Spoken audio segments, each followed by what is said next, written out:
بسم اللہ الرحمن الرحیم۔ السلام علیکم میرے دوستو، حضرت آدم علیہ السلام کی پیدائش اللہ تعالیٰ کی قدرت کا ایک عجیب و غریب کرشمہ ہے۔ ان کی پیدائش میں تمام انسانوں کے راز چھپے ہوئے ہیں۔ حضرت آدم علیہ السلام کی ہستی وہ ہستی ہے جس کو پیدا کر کے اللہ تعالیٰ نے انسان کی بنیاد رکھی، اور حضرت آدم علیہ السلام سے تمام انسانی روحوں کو پیدا فرمایا گیا، پھر چاہے وہ مسلمان ہو یا کافر۔ میرے دوستو، آج کی اس ویڈیو میں ہم آپ کو بتائیں گے کہ حضرت آدم علیہ السلام کو کس طرح پیدا فرمایا گیا، آپ کے جسم مبارک کو بنانے کے لیے کون کون سی مٹی کا استعمال کیا گیا، اور وہ مٹی زمین کے کن کن جگہوں سے اٹھائی گئی، اور حضرت آدم علیہ السلام کو مٹی، پانی، ہوا اور آگ سے کس طرح پیدا فرمایا گیا، اور کیا حضرت آدم علیہ السلام کو اللہ تعالیٰ نے خود اپنے دست قدرت سے پیدا فرمایا یا فرشتوں نے حضرت آدم علیہ السلام کو بنایا؟ اور جب اللہ تعالیٰ کے 4 بڑے خاص فرشتے زمین پر مٹی اٹھانے کے لیے آئے تو زمین رو رو کر ان سے کیا کہنے لگی، اور ایسی کون سی وجہ ہے جس کی وجہ سے انسانی زندگی میں غم زیادہ اور خوشیاں کم ہوتی ہیں؟ میرے دوستو، ان سارے سوالوں کا جواب قرآن و حدیث کی روشنی میں آج کی اس ویڈیو میں ہم آپ کو بتائیں گے، اس لیے آپ سے ریکویسٹ کرتے ہیں کہ ہماری اس ویڈیو کو آخر تک ضرور دیکھیے گا۔ میرے دوستو، جب اللہ تعالیٰ کی ذات کے علاوہ کوئی بھی کائنات یا کوئی بھی مخلوق موجود نہ تھی، صرف اللہ تعالیٰ کی ذات موجود تھی، اس وقت اللہ تعالیٰ نے اپنی ذات کے بعد سب سے پہلے جس ہستی کو پیدا فرمایا وہ حضرت محمد مصطفیٰ صلی اللہ تعالیٰ علیہ وسلم کا نور اقدس ہے۔ اللہ تعالیٰ نے اپنی ذات کے بعد سب سے پہلے اپنے محبوب کے نور کو پیدا فرمایا، اور پھر حضرت محمد مصطفیٰ صلی اللہ تعالیٰ علیہ وسلم کے نور سے تمام مخلوقات کو پیدا فرمایا، جیسا کہ اللہ تعالیٰ کا عرش، لوح، کرسی اور اللہ تعالیٰ کے فرشتے، زمین و آسمان اور پوری کائنات کو حضرت محمد مصطفیٰ صلی اللہ تعالیٰ علیہ وسلم کے نور اقدس سے پیدا کیا گیا۔ حضرت آدم علیہ السلام کی پیدائش سے پہلے زمین و آسمان اور اللہ تعالیٰ کے بڑے اور خاص فرشتوں کی پیدائش ہو چکی تھی۔ ان تمام چیزوں کو پیدا کرنے کے بعد اللہ تعالیٰ نے حضرت آدم علیہ السلام کو پیدا کرنے کا ارادہ فرمایا۔ میرے دوستو، آپ کو بتاتے چلیں کہ حضرت آدم علیہ السلام کی پیدائش 4 چیزوں سے کی گئی۔ نمبر 1 مٹی، نمبر 2 پانی، اور نمبر 3 ہوا، اور نمبر 4 آگ۔ جب اللہ تعالیٰ نے حضرت آدم علیہ السلام کی پیدائش کا ارادہ فرمایا تو اللہ تعالیٰ نے اپنے خاص فرشتے حضرت جبرائیل علیہ السلام کو یہ حکم ارشاد فرمایا کہ جاؤ اور پوری زمین سے ہر طرح کی کالی، سفید، لال اور کھاری مٹی اور نرم اور سوکھی مٹی ایک ایک مٹھی اٹھا لاؤ۔ جب حضرت جبرائیل علیہ السلام اللہ تعالیٰ کا حکم پا کر زمین پر آئے اور مٹی اٹھانے کا ارادہ فرمایا تو اس وقت زمین نے حضرت جبرائیل علیہ السلام سے مٹی اٹھانے کی وجہ پوچھی۔ اس وقت حضرت جبرائیل علیہ السلام نے زمین کو سب کچھ بتا دیا۔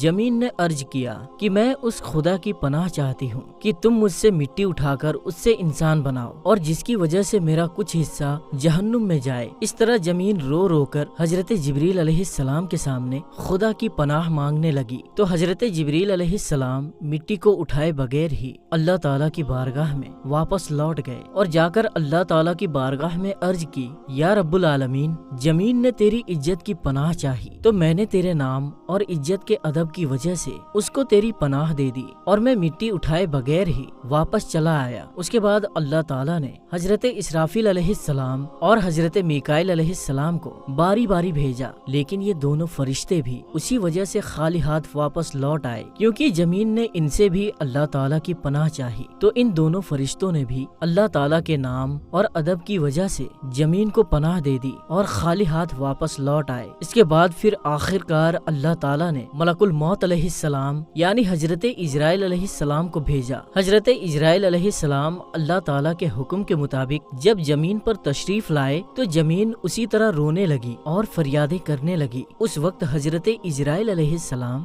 زمین سے کہنے لگے کہ تیرے رونے دھونے کی وجہ سے میں اپنے اللہ رب العزت کی نافرمانی نہیں کر سکتا، لہٰذا حضرت عزرائیل علیہ السلام زمین سے مٹی اٹھا کر اللہ تعالیٰ کی بارگاہ میں حاضر ہو گئے۔ یہی وجہ ہے کہ اللہ تعالیٰ نے حضرت عزرائیل علیہ السلام کو انسانوں کی جانیں نکالنے کا کام سونپا۔ میرے دوستو، کتاب تفسیر نعیمی میں ہے کہ ملک الموت علیہ السلام نے 7